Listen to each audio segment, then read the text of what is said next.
प्रणाम श्री वासुदेव कृष्ण। आप यहाँ कैसे? मैं तो वही होता हूँ जहाँ मुझे होना चाहिए। वैसे प्रणाम गांधार नरेश। किंतु कर्ण आपके साथ, आप जानते हैं कर्ण को? कर्ण को जो ना जाने वो अधूरा रह जाता है मामाश्री।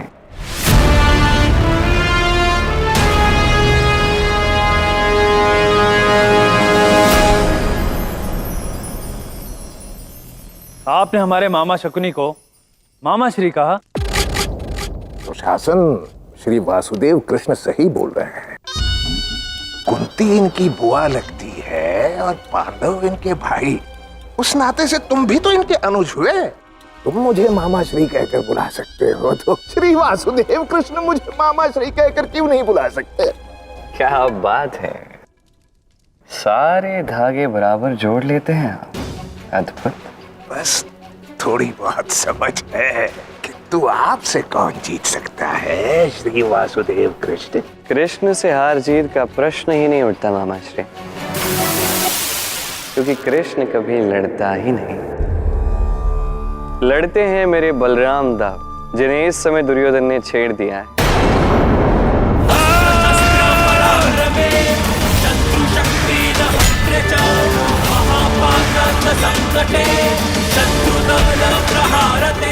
आपको विश्वास के साथ कह रहा, इस समय दुर्योधन पटक पटक के मार खा रहा होगा।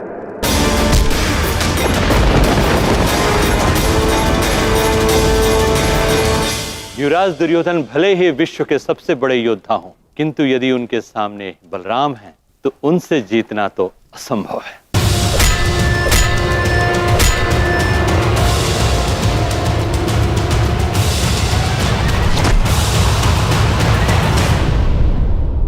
अर्थात स्वयंवर में प्रतियोगिता का खेल बदल दिया गया है।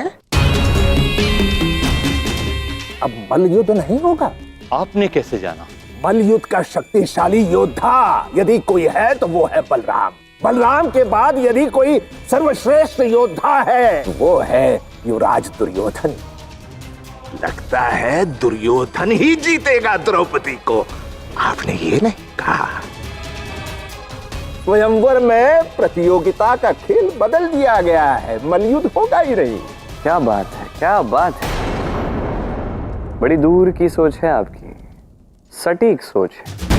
अब है हस्तिनापुर से, तो मैं अनुमान लगाता हूं कि हस्तिनापुर की आज तक जो भी गाथा होगी उसमें आपका योगदान तो सर्वोच्च होगा। हमारे मामा श्री से आज तक जो भी लड़ा है, अंत में उसकी हार ही हुई है। इनसे अधिक बुद्धिमान और चतुर व्यक्ति पूरे संसार में कोई नहीं। तो शासन वो हैं जो लड़ते हैं। समस्या तब उत्पन्न होती है जब कोई लड़ता ही नहीं, जैसे कि श्री वासुदेव कृष्ण। हार जीत पुण्य पाप, मोह त्याग भय विलाप, सर्वनाश हो अधर्म का। किंतु जब कोई लड़ता नहीं, वो यदि शस्त्र उठा ले तो फिर युद्ध नहीं, विनाश ही विनाश है। मुझे तो डर है कि कहीं श्री वासुदेव कृष्ण हमारे विरुद्ध अर्थात हस्तिनापुर के विरुद्ध न लड़ बैठे। आपकी दूर दृष्टि तो सराहनीय है मामाश्री, किंतु मैं भी थोड़ी दूर की देख लेता। विश्वास कीजिए, समय जैसा भी हो कृष्ण नहीं लड़ेगा।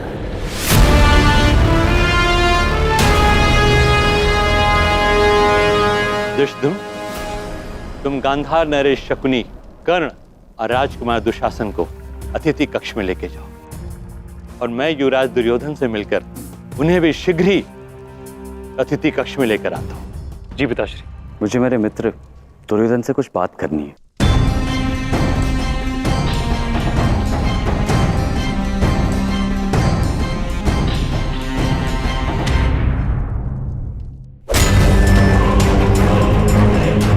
इतने बलशाली योद्धा से मेरा सामना पहले कभी नहीं हुआ।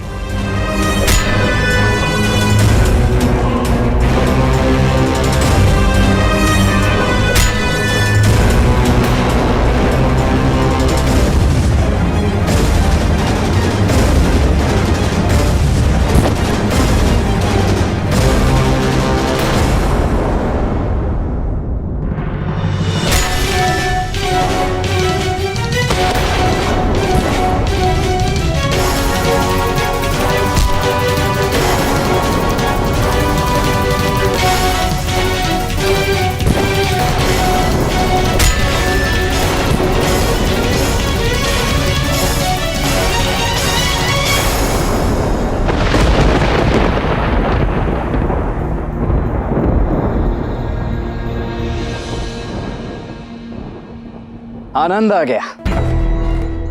सत्य में हार तो गए हो तुम, किंतु फिर भी मैं मानता हूं कि तुम एक अद्भुत योद्धा हो। बस अपने क्रोध को यदि साधना सीख जाओ ना,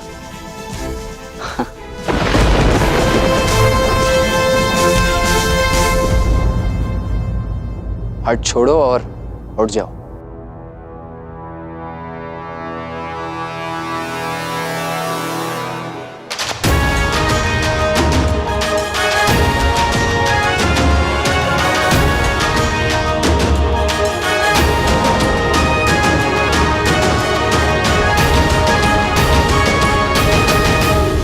प्रणाम महाराज। अद्भुत युद्ध लड़ा दुर्योधन आपने, किंतु बलराम को हराना असंभव था।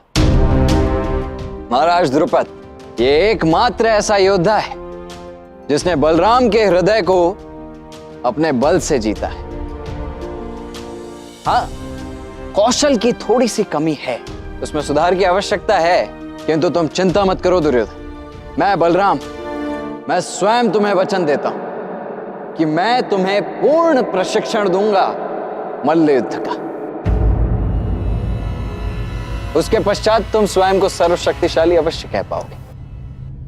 दाऊ, अपने अति शीघ्र अति बड़ी बात नहीं कह दी, अपने वचन दे दिया। मेरे जीवन काल में दुर्योधन एकमात्र ऐसा योद्धा है जिसे मैंने शिष्य बनाने योग्य पाया है। और आपका परिचय? मित्र दुर्योधन, ये पांडवों के और तुम्हारे भ्राता हैं। श्री कृष्ण और महारानी कुंती इनकी बुआ लगती है। प्रणाम। केवल हाथ जोड़ के प्रणाम कहने से कुछ नहीं होता दुर्योधन। अहंकार को त्याग कर विनम्रता पालो, क्योंकि जो विनम्र नहीं होते वो वित धर्म हो जाते हैं। इतना स्मरण रखना। मैं अपने धर्म का पालन परिपूर्ण करता हूँ, किंतु हर व्यक्तिगत धर्म की परिभाषा अलग होती है। किंतु धर्म है तो एक ही और सभी के लिए समान। मार्ग है ये धर्म का। और जब इस संसार में धर्म की परिभाषा हर एक व्यक्ति के लिए भिन्न होने लगे, यही समय दर्शाता है परिवर्तन। और कौन लाएगा यह परिवर्तन?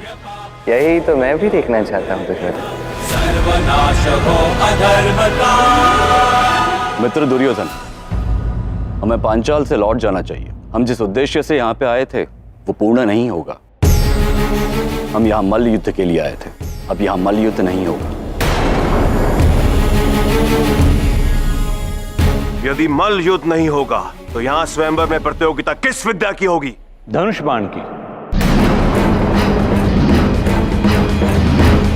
ये तो अनुचित है महाराज।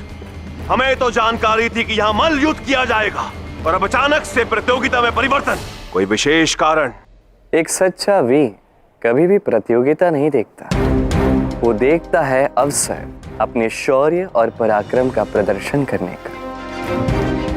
किंतु वासुदेव, यदि मत्स्य वृक्ष पर चलने की प्रतियोगिता में भाग लेगी तो उसका हारना तो निश्चित है ना। मेरे मित्र दुर्योधन मल्ल युद्ध में पारंगत है, वो एक सर्वश्रेष्ठ गदाधारी है, किंतु धनुर्धर नहीं। यदि सम्मान खोने का भय ना हो, यदि प्राण खोने का भय ना हो, यदि दृढ़ निश्चय हो, सीखने की चाह हो, तो एक मत्स्य भी छलांग लगाकर टहनी पर बैठ ही सकती है, यदि ये सब गुण हो तो। वैसे अब बात यह है कि इतने दूर आने के पश्चात क्या हम वीरता का प्रदर्शन करेंगे, हमारा शौर्य दिखाएंगे, पराक्रम दिखाएंगे, या ऐसे ही खाली हाथ लौटेंगे? चयन भ्राता दुर्योधन का है। मित्र दुर्योधन, हमारा लौट जाना ही उचित होगा। मित्र कर्ण, भ्राता कृष्ण सही कह रहे हैं। यदि धनुष प्रमाण देना होगा तो यही सही, मैं लड़ूंगा। और इतना ही नहीं, मेरा मित्र कर्ण जो संसार का सर्वश्रेष्ठ धनुर्धर है, वो भी मेरी ओर से लड़ेगा। जो भी हो, द्रौपदी को तो मैं लेकर ही जाऊंगा। आइए युवराज दुर्योधन, अब हमारा आतिथ्य स्वीकार कीजिए। चलिए। महाराज द्रुपद, कर्ण एक महारथी ही नहीं, अत्यंत विशेष व्यक्ति भी है। उसका विशेष ध्यान रखिएगा। अवश्य श्री कृष्ण। द्रौपदी, अब तुमने सारे राजकुमारों को देख लिया। अभी तक श्री कृष्ण ने केवल कर्ण की ही प्रशंसा की है। हाँ दीदी, देखने में तो वो एक योद्धा और अत्यंत वीर प्रतीत होते हैं, किंतु सत्य कहे वो भी मेरे मन को नहीं भाए। जो बात, जो गुण मैं अपने वर में खोज रही हूं, वो उसमें भी नहीं है। आप ही बताइए, अब मैं क्या करूं? मैं तो केवल ये चाहती हूँ कि तुम्हारा वर तुम्हारी इच्छा के अनुरूप हो। कदाचित तुम इस विषय में श्री कृष्ण से क्यों नहीं बात करती? किंतु कैसे बात करें? आपने देखा नहीं, कब से वो पिताश्री के साथ ही है, सखा मेरे हैं, पर मुझसे मिल नहीं रहे। राजकुमारी जी प्रणाम। आपके शुभ वैवाहिक जीवन के लिए स्वयंवर से पहले आपको राम पूजा करनी होगी, जिसके लिए आपको राजमंदिर जाना होगा। चलो।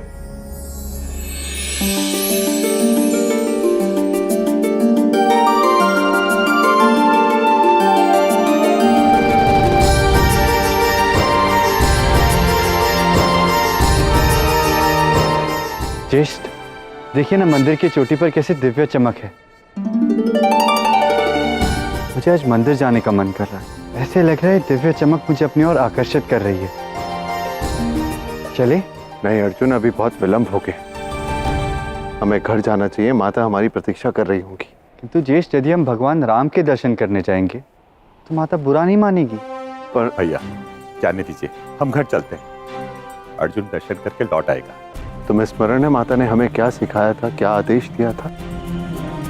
कि हम पांचों को हमेशा एक दूसरे के साथ रहना है और किसी भी परिस्थिति में एक दूसरे का साथ नहीं छोड़ना। ज्ञात है ना? ज्येष्ठ, हम सब चलते हैं ना? अच्छा ठीक है, यदि सबका इतना मन है तो हम अवश्य जाएंगे दर्शन के लिए। चलो।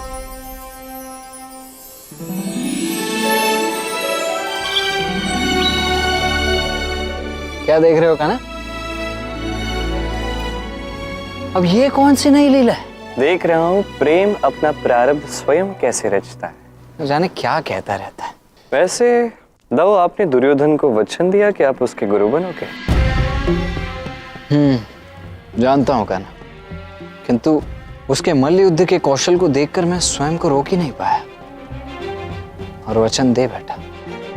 सत्य में कान्हा, दुर्योधन जैसा मल्ल योद्धा मैंने आज तक नहीं देखा। किसी भी निष्कर्ष पर आने से पूर्व थोड़ी प्रतीक्षा तो कीजिए। सभी योद्धाओं से तो अब तक आप मिले नहीं, मिल तो लीजिए। तत्पश्चात ये निर्णय सरल हो जाएगा कि कौन सर्वश्रेष्ठ मल्लयोद्धा है। वैसे कान्हा, वचन तो मैं दे चुका हूं, किंतु अब मुझे बड़ी चिंता हो रही है। दुर्योधन जैसे अहंकारी व्यक्ति का मैं गुरु कैसे बन पाऊंगा? अब आपने चयन कर लिया है तो सब ठीक ही होगा। अब चिंता मत कीजिए। वैसे देखा जाए तो दुर्योधन एक महान योद्धा है, वीर योद्धा है, और इसलिए तो मैंने उसे यहाँ बुलाया। कृष्ण सारथी बनने का उचित अवसर उसे भी मिलेगा। बस मेरी एक ही आशा है, दुर्योधन का हृदय परिवर्तन हो जाए। बस वो अधर्म का मार्ग त्याग कर धर्म के मार्ग पर आ जाए बस। अन्यथा समस्त संसार में सर्वत्र महाअनर्थ हो सकता है। था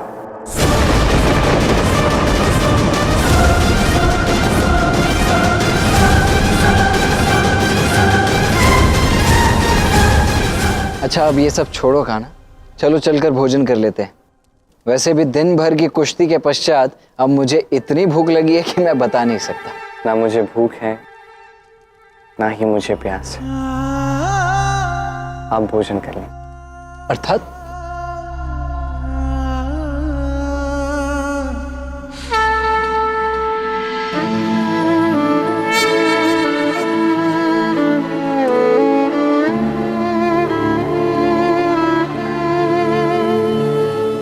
राधा, कितना पूजा पाठ करोगे राधा? तुम्हें तो बहुत भूख लगी होगी ना? लो, मैं तुम्हारे लिए भोजन लेकर आई हूँ।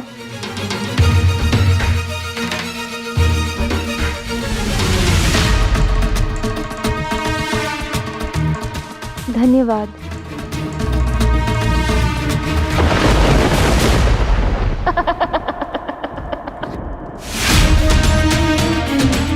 अब तुम्हें यही मिलेगा राधा, शीतल पवन, पूरे आनंद के साथ खाना। निसंदेह कल तुम इस मंदिर में नहीं थी राधा, और ना ही तुम गौशाला में थी। तुम कल निधि वन में थी। इसलिए तुम्हें दिए गए दंड के कारण तुम्हें एक पूरा दिन बिना अन्न और जल के व्यतीत करना होगा राधा। तुम्हें जो उचित लगे तुम वो करो। यदि आपके मन में राम है तो जहां भी आप हो वहीं उनका मंदिर भी है और अयोध्या भी।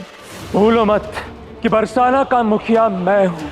सारी शक्ति, सारे अधिकार मेरे पास है, और उन अधिकारों का उपयोग करके मैं ये सुनिश्चित करूंगा कि तुम्हारा ये अहंकार, ये जिद टूटे।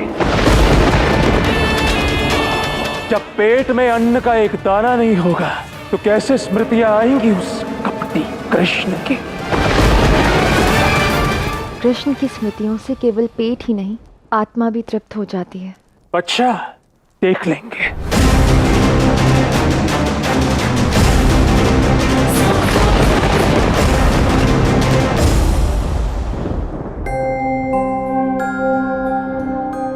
भगवान जाने सखा कृष्ण कहाँ है। मुझे उनसे बात करनी ही होगी। मुझे स्मरण किया द्रौपदी?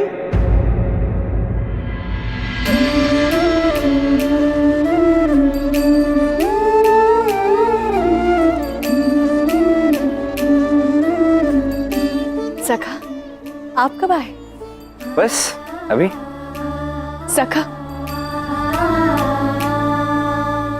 मैं आपसे बहुत रुष्ट हूँ। मैं कब से आपसे बात करने के लिए व्याकुल थी, और आप है कि आप इतने व्यस्त हैं। वाह वाह, अद्भुत, क्या बात कही है तुमने। मैं तुम्हारी ही विवाह के प्रबंधों में यहाँ से वहां से यहाँ घूम रहा हूँ, और तुम मुझसे रुष्ट हो। बताओ, समस्या क्या है? सखा, स्वयंवर में जितने राजा आए हैं उनमें से मुझे कोई भी अच्छा नहीं लगा। अब धनुष प्रमाण तो ठीक है, कोई ना कोई तो जीत ही जाएगा, किंतु वो वीर मेरे मन को भी तो भाना चाहिए ना। यदि ऐसा नहीं हुआ तो क्या करेंगे? इसका उत्तर तो मेरे पास नहीं है। तुम श्री राम के मंदिर में जा रही थी ना, उनसे पूछ लो, तुम्हें तुम्हारा उत्तर मिल जाएगा। श्री राम उत्तर देंगे?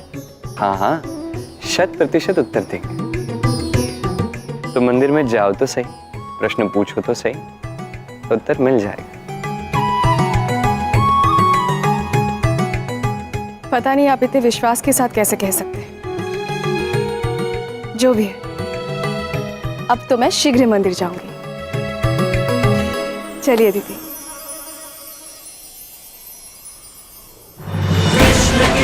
अब देखना ये है कि ये सारा खेल, ये सारा प्रपंच में किस दिशा में ले जाता है और इसका परिणाम क्या होता है।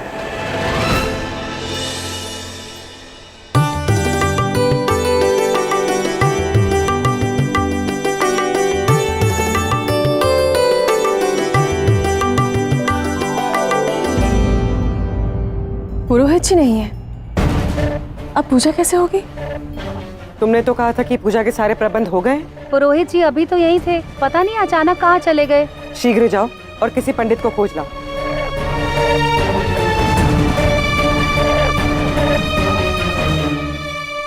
मेरी बहन की पूजा में ऐसा विघ्न क्यों? क्रोधित ना हो दीदी,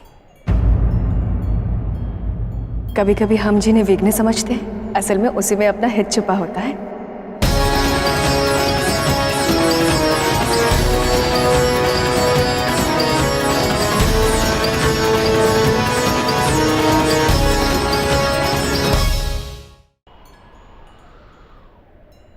रुको, तुम भीतर नहीं जा सकते। हम तो केवल दर्शन करने आए हैं, कुछ क्षण रुककर हम चले जाएंगे। अभी राज परिवार के लोग अंदर हैं, इसलिए कोई भी साधारण व्यक्ति भीतर नहीं जा सकता। हमसे इस प्रकार बात करने का दुस्साहस! तुम्हें हम साधारण प्रतीत होते हैं? हाँ तो ब्राह्मण ही तो हो, कहीं के राजकुमार हो क्या? चलो लौट जाओ यहाँ से।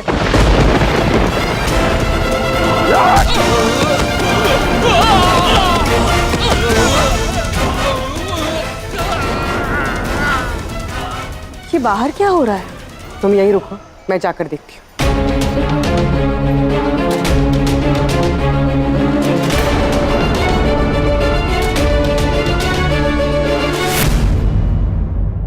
ये क्या हो रहा है यहाँ पर? है कौन आप लोग? हम ब्राह्मण हैं। हम दर्शन के लिए मंदिर आए। बिल्कुल सही समय पर आए। हमें एक ब्राह्मण की ही आवश्यकता है, किंतु आप में से कोई एक ही भीतर जा सकता है।